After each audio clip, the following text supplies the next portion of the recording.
In recent years, many men have seemingly lost interest in church. Since 1991, church attendance, Bible reading, Sunday school participation, volunteering, and financial giving have all decreased among men. Out of 96 million men over 18 in the U.S., only 26 million say they go to church. Of the 70 million men that don't attend church, 80% of them say they grew up with some kind of church background. The world and the enemy of our soul wants this trend to continue, that men would continue to be disengaged, divided, and completely defeated. Without godly men, our churches are weak, our wives carry more than they are meant to carry, and our children are cheated out of their primary role model.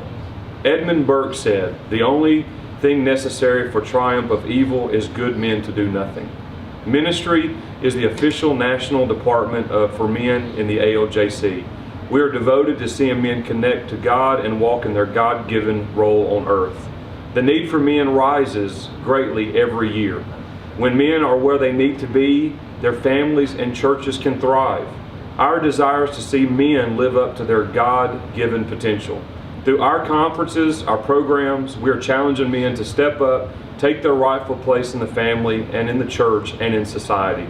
Colossians 1:28 says, "Whom we preach, warning every man and teaching every man in all wisdom, that we may present every man perfect in Christ Jesus." No one is perfect, but in Christ we are striving for perfection. This requires a deliberate effort from each man and also leaders. Our department provides a powerful conference every other year that has proven to change the lives of men. This is something very powerful. This atmosphere challenges, sharpens, and strengthens men. In his book, How to Build a Life-Changing Men's Ministry, Steve Sonderman says, "If ever there was a time in history when local churches needed to build men individually and corporately, it is now. As our world seems to be going from bad to worse, men desperately need and are looking for change. Our desire is to see this happen nationally, but also locally.